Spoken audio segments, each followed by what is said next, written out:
أعوذ بالله من الشيطان الرجيم بسم الله الرحمن الرحيم عظم الله أجورنا وأجوركم بمصابنا سيدنا مسلم ابن عقيل عليه السلام ومحمد ابن مسلم عليه السلام وإبراهيم ابن مسلم عليه السلام. May Allah subhanahu wa ta'ala give you, my dear brothers, sisters, elders, scholars, patience and reward you for your patience in bearing the great calamity, the great difficulty, the great tragedy of the istishhad, the shahadat, the martyrdom, the murder of Hazrat Muslim ibn Aqil alayhi salam and his two sons, Tiflaan Muslim, Hazrat Ibrahim alayhi salam and Hazrat Muhammad alayhi salam.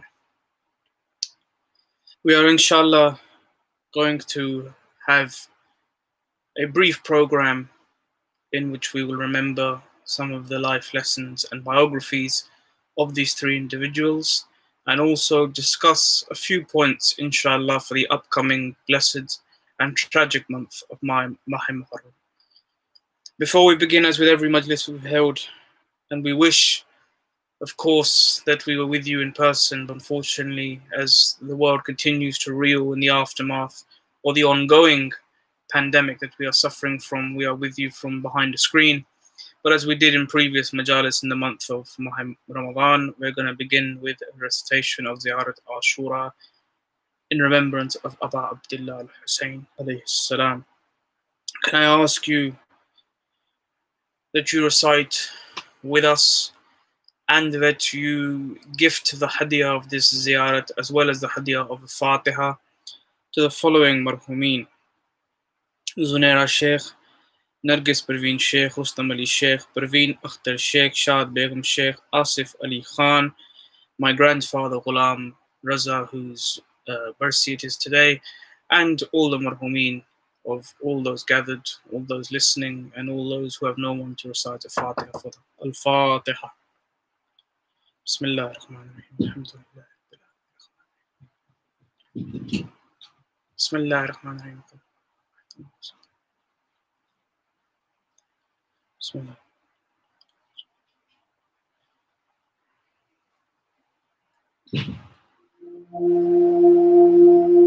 بسم الله الرحمن الرحيم السلام عليك يا أبا عبد الله السلام عليك يا ابن رسول الله السلام عليك يا خيرة الله وابن خيرته السلام عليك يا ابن أمير المؤمنين وابن سيد الوصيين السلام عليك يا ابن فاطمة سيدة نساء العالمين السلام عليك يا ثار الله وابن ثاره والوتر الموتور السلام عليك وعلى الأرواح التي حلت بفنائك عليكم مني جميعا سلام الله أبدا ما بقيت وبقي الليل والنهار يا أبا عبد الله لقد عظمت الرزية وجلت وعظمت المصيبة بك علينا وعلى جميع أهل الإسلام وجلت وعظمت مصيبتك في السماوات على جميع أهل السماوات فلعن الله أمة أسست أساس الظلم والجور عليكم أهل البيت ولعن الله أمة دفعتكم عن مقامكم وأزالتكم عن مراتبكم التي رتبكم الله فيها ولعن الله أمة قتلتكم ولعن الله الممهدين لهم بالتمكين من قتالكم برئت إلى الله وإليكم منهم ومن أشياعهم وأتباعهم وأوليائهم يا أبا عبد الله إني سلم لمن سالمكم وحرب لمن حاربكم إلى يوم القيامة.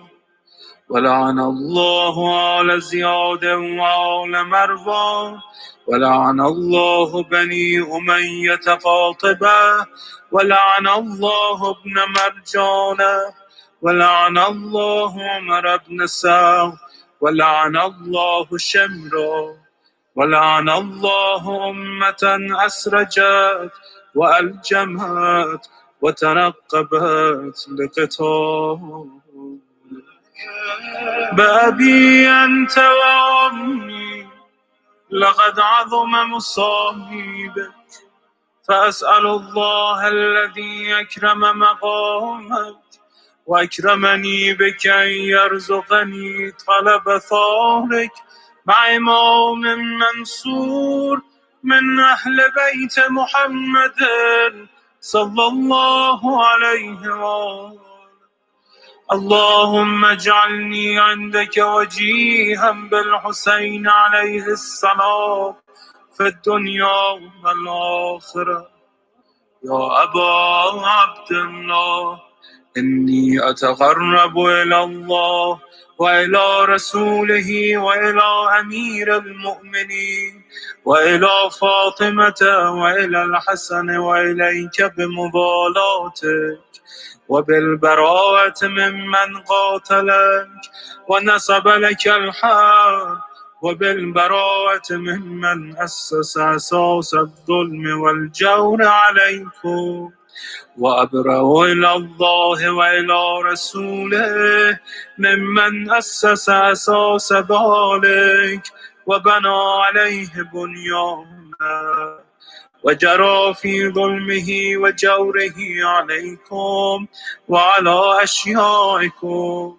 برئت إلى الله وإليكم منهم، وتقرب إلى الله ثم إليكم بمضالاتكم ومضالاة وليكم وبالبراءة من أعدائكم والناصبين لكم الحرب، وبالبراءة من أشيائهم وأتباعهم.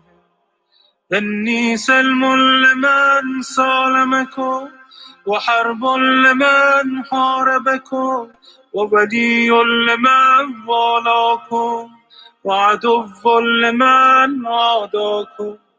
فأسأل الله الذي أكرمني بمعرفتكم ومعرفة أوليائكم ورزقني البراءة من أعدائكم أن يجعلني معكم في الدنيا والآخرة، وأن يثبتني عندكم قدم صدق في الدنيا والآخرة. وأسأله أن يبلغني المقام المحمود لكم عند الله، وأن يرزقني طلب ثاري مع إمام هدى ظاهر ناطق بالحق منكم. وأسأل الله بحقكم وبالشأن الذي لكم عنده أن يعطيني بمصابي بكم أفضل ما يعطي مصابا بمصيبته، مصيبة ما أعظمها وأعظم رزيتها في الإسلام وفي جميع السماوات والأرض. اللهم اجعلني في مقامي هذا ممن تناله منك صلوات ورحمة ومغفرة. اللهم اجعل محياي محيا محمد وآل محمد ومماتي ممات محمد وآل محمد.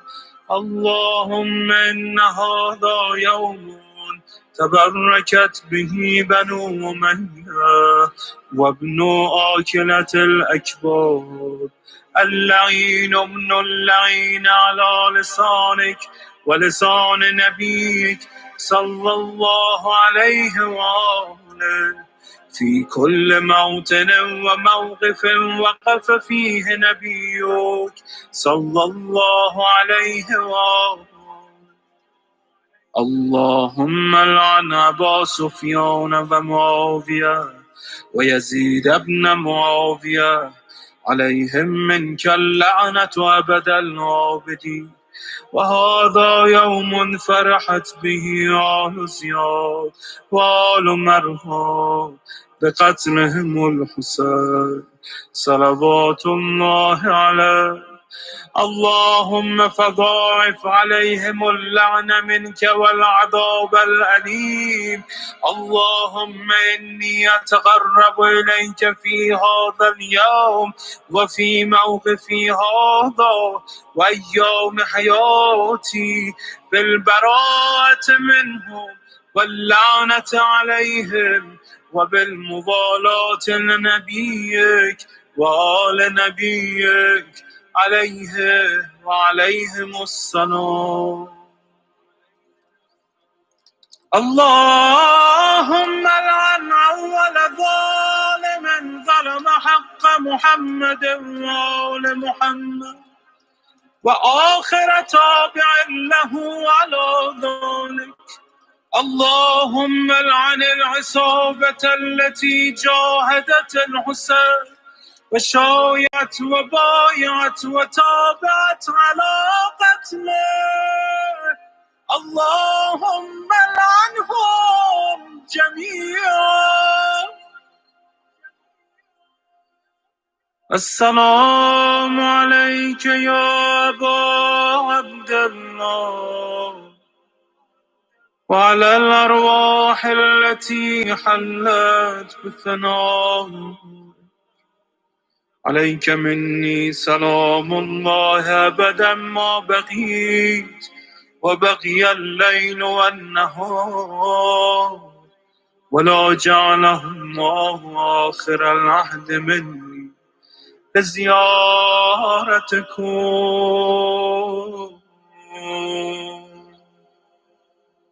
السلام على الحسين وعلى علي بن الحسين وعلى أولاد الحسين وعلى أصحاب الحسين. اللهم خص أنت أول ظالم باللعن مني وابدأ به أولا ثم العن الثاني والثالث والرابع. اللهم العن يزيد خامسا والعن عبيد الله بن زياد وابن مرجان وعمر بن سعد وشمرا وآل أبي سفيان وآل زياد وآل مروان إلى يوم القيامة. اللهم لك الحمد حمد الشاكرين لك على مصابه. الحمد لله على عظيم رزيتي. اللهم ارزقني شفاعة الحسين يوم الورود وثبتني قدم صدق عندك مع الحسين وأصحاب الحسين الذين بذلوا وهجهم دون الحسين عليه السلام.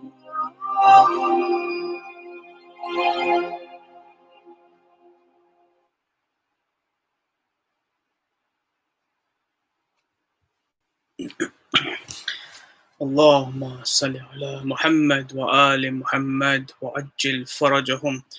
اللهم صل على محمد وآل محمد وعجل فرجهم. اللهم صل على محمد وآل محمد وعجل فرجهم. Once again, let me request that we recite Surah Al-Fatiha in the honor and for the thawab of the following marhumeen: Zunaira Sheikh, Nargis Parveen Sheikh, Rustam Ali Sheikh, Parveen Akhtar Sheikh, Shad Begum Sheikh, Asif Ali Khan, my grandfather Ghulam Ali Reza, and all the marhumin of all those gathered in this majlis, as well as those who have no one to recite a Fatiha for them. Al-Fatiha. Bismillahirrahmanirrahim. Alhamdulillahi Rabbil Alamin. الرحمن الرحيم مالك يوم الدين إياك نعبد وإياك نستعين اهدنا الصراط المستقيم صراط الذين أنعمت عليهم غير المغضوب عليهم. بسم الله الرحمن الرحيم قل هو الله أحد الله الصمد لم يلد ولم يولد ولم يكن له كفوا أحد. أعوذ بالله من الشيطان الرجيم. بسم الله الرحمن الرحيم. الحمد لله رب العالمين الذي هدانا لهذا وما كنا لنهتدي لولا أن هدانا الله والصلاة والسلام على أشرف الأنبياء ومولانا أبو القاسم محمد.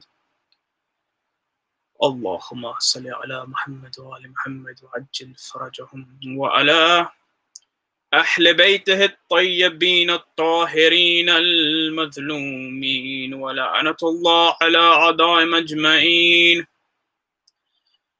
صلى الله عليك يا سيدي يا مولاي يا أبا عبد الله. صلى الله عليك يا ابن رسول الله. صلى الله عليك يا ابن أمير المؤمنين. صلى الله عليك يا ابن فاطمة الزهراء يا رحمة الله الواسعة يا باب نجاة الأمة يا غريب وغريب يا غريب المظلوم الشهيد كربلاء. فيا ليتنا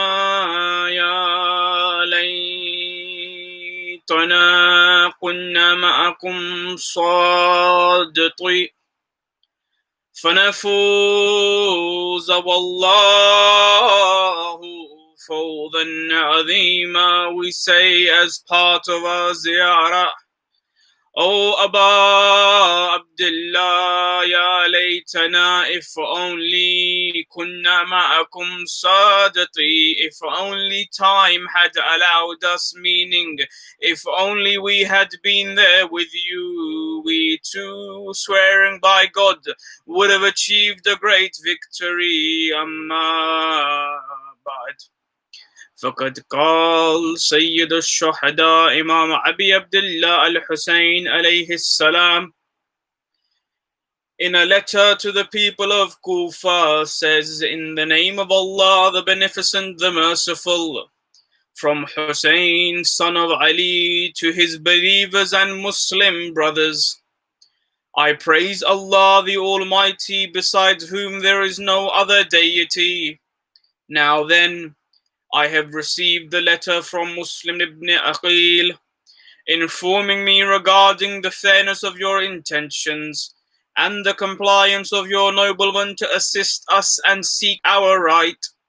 I invoke Allah, the Honorable, the Glorified, that we may face fairness and reward with you and achieve the greatest reward. I have left Mecca on the 8th of the Hajj. When my messenger reaches you, speed up your tasks and prepare yourself, that I reach to you within but a few days. Peace be upon you, and peace be upon Allah and the mercy and His blessings be upon you. قال الإمام وآمنا به. Let us recite a let us, forgive me, a salawat together in honor of this Majlis Azhar, marking the beginning of the night of Abu Abdullah alayhi salam. Allahumma salli ala Muhammad wa ali Muhammad wa ajil farajahum. The month of Muharram, the month of pain, the month in which our hearts yearn. They yearn for these nights that are coming in about a week or so. But it's also a month of 40, 60 days in which our hearts break day in, day out, culminating in the day of Ashura and the day of Arba'in. It's a month in which the Ahlul Bayt alayhi salam faced musibah unlike that known before or after. And a month in which we commemorate so many shahadats, we commemorate so many martyrdoms, so many deaths of members of the Ahlul Bayt alayhi salam, chief amongst them, of course, Sayyid al-Shuhada, the prince of the martyrs, Abu Abdullah alayhi salam. Allahumma salli ala Muhammad wa ali Muhammad. Rasulullah sallallahu alayhi wa sallam says that within the heart of the mu'mineen burns a fire in relation to the death of Abi Abdullah al-Husayn alayhi salam, and a fire that Rasulullah burns throughout the year. And it's this fire that as we approach the night in which we will sight the moon of Muharram, in which we approach the night in which we remember Mawla Abbas alayhi salam, we approach the night of Ali al-Akbar alayhi salam, we approach the night of Ali al-Asghar alayhi salam, and that night of Shab Ashur, the 9th of Muharram, the night before Ashura. That fire is at its strongest. And that fire, as we have discussed with you many a times, is that connection, that fuel that provides for us for the entire year ahead. And that connection and that remembrance that before we do something we shouldn't be doing, it burns in our hearts. We feel it, that how can we mourn for Abu Abdullah but go against the religion of Abu Abdullah. It's that fire that pushes us not to delay our namaz. It's that fire which pushes us to keep the rozas. It's that fire which pushes us to the front lines of the azadar in the nights like these nights and in the nights throughout the year when we commemorate the Ahlul Bayt alayhi salam. I remember one of our senior scholars here in England was once giving a lecture in which he quoted of the following story, saying that on the Day of Judgment, on Yawm al-Qiyamah, when the heat of the day is at its peak, at its maximum, and the difficulty is at its most intense, a voice will call out.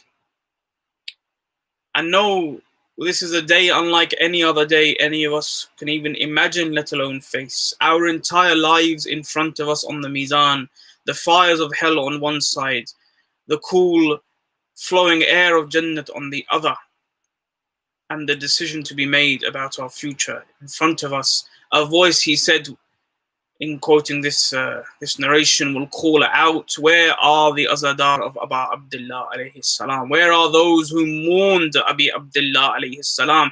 Where are those who spent their days and nights weeping for the sweetheart of Zahra salamullahi alayha? And they say Allah will send creatures of the highest heaven, creatures that will wish to provide whatever these individuals, these mu'mineen, these lovers of Abu Abdullah alayhi salam desire. But it's as if the azadar, the one who remembers Abu Abdullah, the one who weeps for Abu Abdullah, the one who beats his chest for Abu Abdullah, it's as if he can't see any of those things. Why? Because the narration says he will be so enthralled in the love of his master Hasan alayhi salam in front of him that nothing else around him is even visible to him. Such that they say even there they will establish a Majalis Azhar for Abu Abdullah. And what a Majalis Azhar that would be, in the presence of Abu Abdullah alayhi salam. The Shahdaat, the Istishhad, martyrdom of Hazrat Muslim ibn Aqil alayhi salam and his two sons Ibrahim alayhi salam and Muhammad alayhi salam, mark the beginning of these nights, of the main night of the morning of Abu Abdullah alayhi salam. Of course, in the month of Rajab, we would have got together again through virtual means this year due to the difficulties we are all facing. But we got together and we remembered the day and the night in which the family, led by Imam al-Hussein and Mawla Ghazi Abbas alayhi salam, left Medina. And again, just before Eid, we gathered to remember the days in which Abu Abdullah left Mecca. But the first shaheed, the first martyrs of Karbala, the first three names on that list are in nights like those that have just gone and that which is upon us. Of course, the Shahdaat of Hazrat Muslim passed a few nights ago, and the Shahdaat of his sons, depending on the calendar, is tonight or tomorrow night. From here through to Ashura and beyond, Arba'in and beyond, is the period of mourning, the period in which we do not celebrate our own joys, we do not celebrate our own happiness, we do not celebrate our own success, but we spend it remembering the Ahlul Bayt alayhi salam and mourning for the Ahlul Bayt alayhi salam, of course, with the exception of Eid Ghadir and Eid al-Mubahila that come in this period. And we know this year of all years it will be that much more heartbreaking and that much more difficult, that we will not, as many of us have become accustomed to and blessed, that we will not be by the side of Abu Abdullah alayhi salam in Karbala on the day of Ashura. We will not be doing his ziyarat, the ziyarat of his brother Abu al-Fadl Abbas alayhi salam, the ziyarat of the Shahdaat of Karbala alayhim salam, and the other imams and blessed figures buried across Najaf, Kazman, Samarra, Balad, and Karbala. And to add to that, there will be very few majalis that are accessible face to face, and many, as we've already seen, will be through these similar means as we are today. And of course, that in itself is a challenge for most of us. In a way, in Ramadan, a lot of us were able to just about accept Qadr and the Shahaadat of Amir al-Mu'mineen salam from our homes, but in Muharram the heart yearns to be amongst one another, to remember Abu Abdullah alayhi salam. Inshallah, Abu Abdullah alayhi salam gives us that tawfiq soon, that the situation is such that it will be safe for us, and until then, as we take the precautions we have to take. It's incumbent, nonetheless, even if we are not able to go to the centers, that we continue this remembrance. And that isn't something I ever have to remind you. Especially the brother that organized this Majlis, may Allah bless him, he is always on top of the Majalis and the Wiladat and the Jashans of the Ahlul Bayt alayhim salam. He's always arranging programs, be it virtual, be it face to face. And it's that fire we spoke about in the beginning, that before someone even requests or reminds you, you wish to organize a program in which we celebrate and commemorate these beloved figures. But let us tonight spend, I won't take too much of your time, and the time of Salat approaches as well, so we will keep it brief. But we will talk briefly about Hazrat Muslim alayhi salam and about his two sons alayhim salam. And by chance, actually, tonight also coincides with the Shahadat of another great companion of the Ahlul Bayt, one of the greatest companions of the Ahlul Bayt, Maitham al-Tammar. Maitham, known as the date seller, the one buried in Kufa. As you leave Masjid al-Kufa, there's the masjid as you're walking away of Maitham al-Tammar, who stands as a reminder and as a beacon for all of us that even in the hardest of times, never allow dhikr of Ali alayhi salam to leave your tongues. No matter what the circumstances, there is always a time and a place for the remembrance of Mawla Ali alayhi salam, such that when Maitham was told by Mawla Ali that they will go to the extent of cutting out your tongue so you do not sing my fadail, you do not narrate my praises, you do not narrate my characteristics, even then the history books narrate to us that they did indeed cut out Maitham's tongue, because he refused to stop narrating the fadail of Amir al-Mu'mineen alayhi salam. We beseech Allah subhanahu wa ta'ala that we can be but 1% of the companions like Maitham al-Tammar. May Allah bless him. immensely. Hazrat Muslim ibn Aqil, as you can gather from the name, of course, Ibn Aqil, was the son of Imam Hussein's uncle Aqil. He is the younger brother of Imam Ali ibn Abi Talib alayhi salam, and he was much more like a brother than a cousin to Abu Abdullah alayhi salam. Today, millions of us flock to Masjid al-Kufa to do his ziyarat contained within the grounds of the Masjid al-Kufa. And as we recite in the Masa'ib, we remember that whilst there were millions with him today, when he was in Kufa in those final moments, there was no supporters left, and he was surrounded only by those that had animosity towards him and towards the Ahlul Bayt alayhi salam. Hazrat Muslim's father, Hazrat Aqil alayhi salam, was from a great lineage, of course, being from one of the sons of Hazrat Abu Talib alayhi salam, and was a great devotee to the religion of Allah subhanahu wa ta'ala. Hazrat Muslim also, something I came to learn while preparing for tonight's lecture, was known to be famous for his poetry, just like his father before him, and an expert in the Arabic language at that time. Another characteristic of Hazrat Aqil alayhi salam, the father of Muslim, you may remember, is that he was instrumental in the marriage of al-Baneen alayhi salam and Mawla Ali alayhi salam. That when Mawla Ali alayhi salam wished to fulfill the prophecy of the son like Ghazi Abbas alayhi salam, he went to his brother to seek advice as to who to marry and from whom he could expect to have a son like Abul Fadl al-Abbas alayhi salam. And because Hazrat Aqil alayhi salam was an expert in these things of the time, he suggested Bibi al-Baneen alayhi salam. And inshallah, it's a topic we can delve much further into on another night. Hazrat Muslim alayhi salam was born between the years 36 and 38 after Hijrah. And in choosing Muslim ibn Aqil alayhi salam to represent him, Abu Abdullah alayhi salam made it clear that the characteristics, the nature, the personality, the very being of Muslim was akin to Hussein alayhi salam. Why?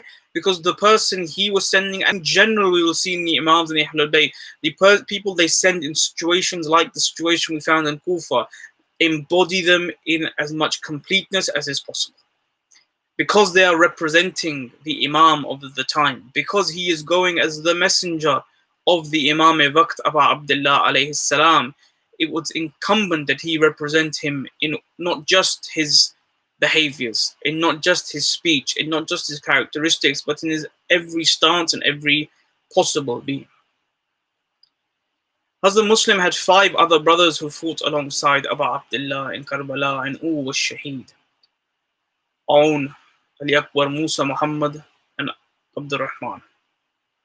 Hazrat Muslim was greatly loved by the Ahlul Bayt. There is a narration that Sheikh Saduq has on his authority narrated to us, in which Imam Ali asked Rasulullah, "Do you love Aqil, one of the sons of Abi Talib alayhi salam?" To which Rasulullah responds, "Yes, I swear by Allah, I love him because of himself and also because I love my uncle Abu Talib, but also because his son indeed will be killed with your son, and the eyes of the believers will shed tears and cry for them, and the angels who have attained the highest ranks in Jannah will pray for him." And it's narrated at that moment Rasulullah began to cry until his cheeks were full of tears rolling into his beard, calling out, "Oh Allah, I complain to you for what will happen to my family after me." A beautiful and clear narration from the time of Rasulullah, in which there are many things we can pick out. But tonight, all I will mention is the remembrance, the mourning being shown by Rasulullah, and the love of Muslim ibn Aqil alayhi salam. Why? Because he gave himself before the sweetheart of Zahra, Salamullahi alayha, Abu Abdullah al-Husayn alayhi salam. Recite the salawat ala Muhammad wa ali Muhammad. Wa ali Muhammad wa ajil farajahum. So in the year 60 after Hijrah, the news of Muawiyah al-La'in's death is sent to Walid al-La'in, the then governor of Medina. And as we know famously, he summons Abu Abdullah alayhi salam to gain his bay'ah. And Abu Abdullah refuses, making the famous statement that the likes of me can never pay allegiance to the likes of him. At this time, the people of Kufa have been, and they increase in their writing of letters in the thousands to Abu Abdullah, asking him to come to the city of Kufa and informing him that we, the Kufans, are ready to be with you, Ya Abu Abdullah alayhi salam. So in response to these letters, as completion of his duty as the Imam of the time, Abu Abdullah sends his brother and cousin, Muslim ibn Aqil alayhi salam, with the intention of going to Kufa and establishing whether or not the Kufans are, as they say. He dispatches Hazrat Muslim with the following letter. Bismillah ar-Rahman ar-Rahim, from Hussein, the son of Ali, to the people, the believing men and women, and the Muslims, to inform you I have received your letters, and I am pleased to see your willingness to support me and support truth and justice. Now I am sending to you my brother, and this is the first characteristic that Abu Abdullah mentions of Hazrat Muslim, and my cousin, the one whom I trust from my family, Muslim ibn Aqil. And I have asked him to write to me about your affairs and your state. If he writes that you are indeed united in this stance and that you are ready for this, I will make my way towards you. The Imam finishes with one line saying, and know the true Imam of the time who works in accordance with the book of Allah and works with justice while spreading the truthfulness, and is the individual who obeys Allah in every command and does not transgress. And we of course remember what became of Muslim ibn Aqil alayhi salam. The way in which when he reaches Kufa, the people react as if the Imam himself has arrived. The people welcome him, they invite him to their houses, they pray Maghrib namaz, they pray Zuhr namaz, they pray their Fajr namaz in the thousands behind him. Those of you who have been to Masjid Kufa, imagine the whole of Masjid Kufa filled, and Hazrat Muslim ibn Aqil, the brother and representative of the Imam of the time, Abi Abdullah al-Hussein alayhi salam, leading the namaz, leading the salah, with the thousands following, and one after another sending him the invitations to be with them. But just like with the click of a finger, when Ibn Ziyad al-La'in arrives, they all, barring very few, they all scatter and leave him. Such we have the famous narration that when Hazrat Muslim begins the evening prayers that night, there are thousands. And when he finishes the third rakat, there are but one or two people left. And know this, that those one or two of Kufa, they did not desert Hazrat Muslim, and they did not desert Abu Abdullah al-Hussein alayhi salam. Yazid, may Allah's curse be upon him, and Ibn Ziyad al-La'in together concocted a plan such that they either murdered those Kufans who remained loyal, or they imprisoned them such that they were unable to help Hazrat Muslim, and or they were unable to reach Karbala to help Abu Abdullah alayhi salam.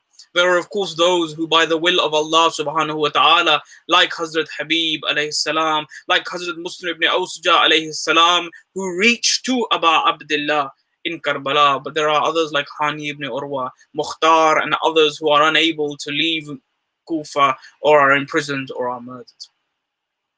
Like his master Abu Abdullah, when Hazrat Muslim is in his final moments, he is surrounded only by the enemy. And like his master Abu Abdullah, and this is not the Masahib, we will talk briefly about the children and recite their Masahib. For tonight is the Shahdaat of the children of Hazrat Muslim. But in his final moments, Hazrat Muslim, when he leaves the house of the lady who had taken him in, he fights one-on-one. This was the tradition of the Arabs. It was a respect. We see it in Badr when Imam Ali alayhi salam, Hazrat Hamza alayhi salam, and the other companion go forward, and they are met by the three of the Arabs. And in Uhud, and we see it in every battle to some degree, this respect of the Arab tradition of one-on-one. And in Kufa, in the cities of Kufa, you see the same. One-on-one, they are battling. Until they say, I have read some places the second time, I read some places the third time, a message is sent back to Ibn Ziyad, send more soldiers, send more soldiers. And he says, are you fighting an army or are you fighting one individual? Why do you need so many soldiers? And they say, we are fighting one of the sons of Ali ibn Abi Talib. We are fighting one of the sons of Ja'far al-Tayyar. Tayyar. We are fighting the son of Aqil. We are fighting the brother of Abbas, the brother of Hussein, alayhim salam, on all of them. This is no ordinary person. And just like with Abu Abdullah, where they betrayed that agreement of one-on-one, they surround Hazrat Muslim and they dig a hole such that Hazrat Muslim falls into it and they take him as a captive.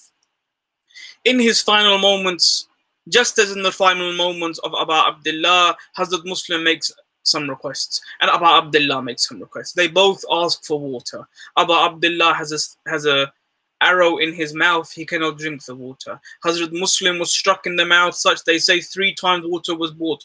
All 3 times he went to drink it and blood flowed from his mouth into the water until he turned to the heavens and as if saying he understood that I am to die thirsty like my master is to die thirsty.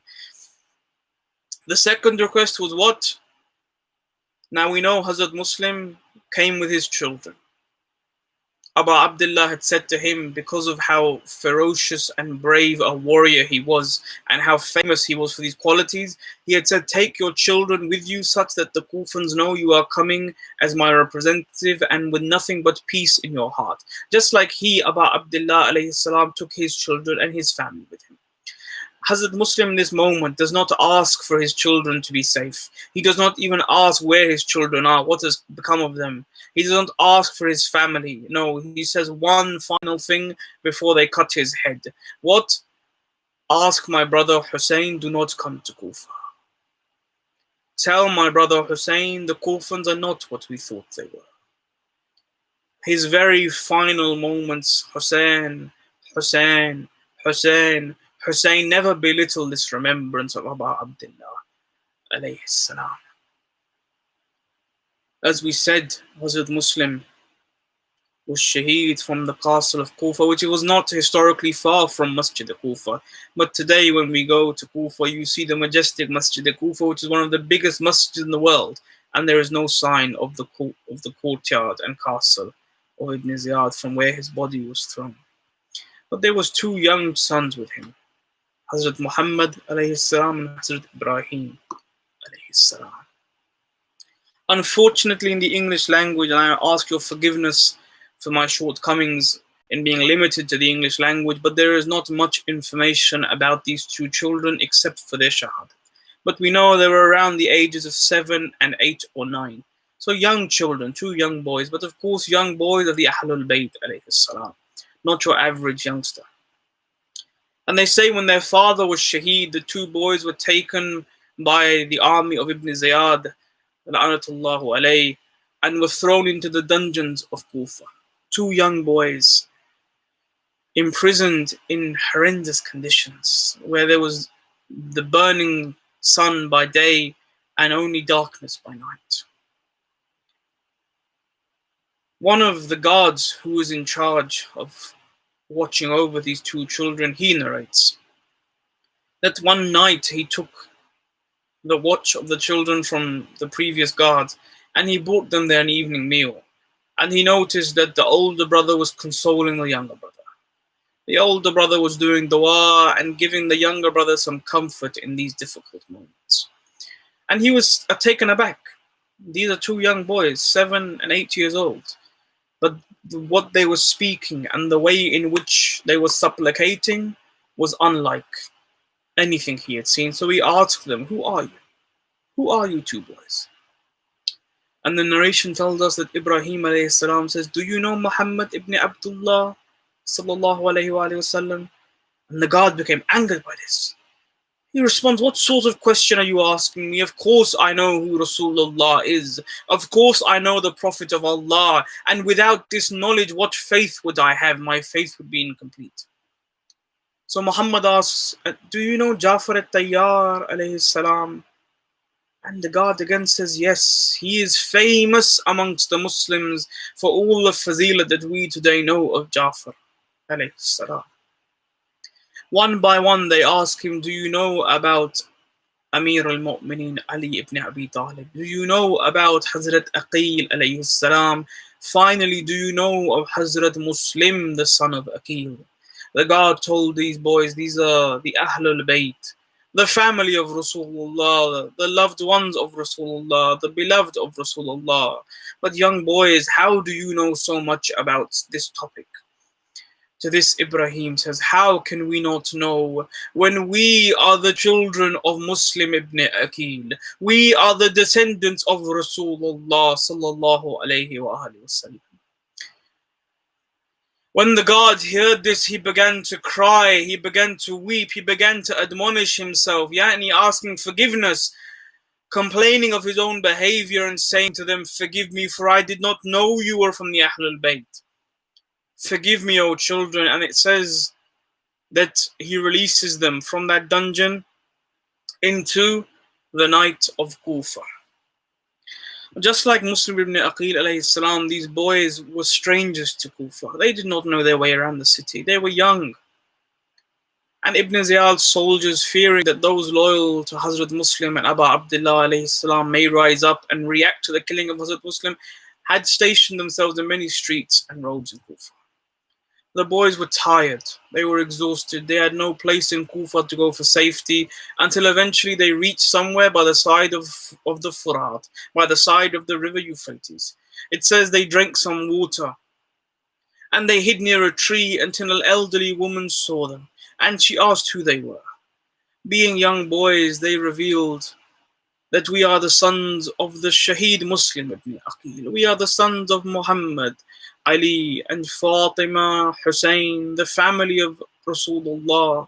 We are the beloved of our uncle Hussein alayhi salam. Upon hearing who they were, she said to them, my boys, come with me. She was one of the lovers of the Ahlul Bayt left in Kufa, but she warned them about her son-in-law Harith. She warned them that he is an ardent supporter of Ibn Ziyad al-La'in. She warned them that he is tempted by the money offered by Ibn Ziyad, so she told them to hide from him when they came home. It is said that she took them home. She gave them food, she gave them water, she gave them a place to rest, but the boys, she narrates, spent most of the night in prayer. But when they finally went to sleep, she says, I heard them suddenly awake. And one called out to the other, I saw our father Muslim in my dream. He was calling for us. And the other said, brother, be patient. I also saw our father calling me towards him. They both began to weep, and my son-in-law Harith heard their cries. He went back to see who this was, and he saw the two young children. Straight away he knew these must be the children of Muslim ibn Aqil alayhi salam, and he tied them to a pillar in the house. Harith's wife, also one of the lovers of the Ahlul Bayt, tried to stop him, but she could not. In the morning, they say Harith took the boys back to the side of the Furat, and there he tied them to two trees. One of the boys asked him, oh Harith, will you kill us? Harith said, yes. So he said, in that case, allow us to pray our morning namaz. Allow us to do the 2 rakat. It says Harith gives them permission. As they finish, they raise their hands and call out, Inna lillah wa inna ilayhi raji'un. Oh Allah, we are coming towards you. Give our mother courage when she hears of our death and judge between us and our killers. It said Harith one by one beheads the two sons of Muslim ibn Aqil and dispatches their heads towards the palace of Ibn Ziyad al-La'in. Inna lillah wa inna ilayhi raji'un wa sayalamu alladhina zalamu ala Muhammadin ayyam qalbin yanqalibun. May Allah give you patience and reward you for your patience in these difficult nights and the nights to come. As the time of namaz is approached, we will draw to a close here. But we request you remember all the marhumeen whose names we've mentioned. You remember all the marhumeen who is there, no one to remember them. You remember all the patients and all the mu'mineen suffering at the moment from this most difficult virus. And that you remember one another, that in these coming days and nights of Muharram, that we have the opportunity, wherever we are and however we must do, to mourn Abu Abdullah alayhi salam, to continue in the azadari of Abu Abdullah alayhi salam, and most of all to protect all the azadar of Abu Abdullah alayhi salam, be they those who are at risk in Pakistan, Iraq, across the Arab world of being physically attacked in these nights, or be they at risk from the virus going around in these nights. We ask Allah to protect all of those who take time out of their lives to upkeep the prophecy of Az-Zahra salamullahi alayha, in which she was told there will be a nation who will remember her son Hussein in the days and the nights until Yawm al-Qiyamah. May Allah have mercy on those of you who recite Surah Al-Fatiha, and before it, Salawat ala Muhammad wa ali Muhammad. Allahumma salli ala Muhammad wa ali Muhammad wa ajil farajah.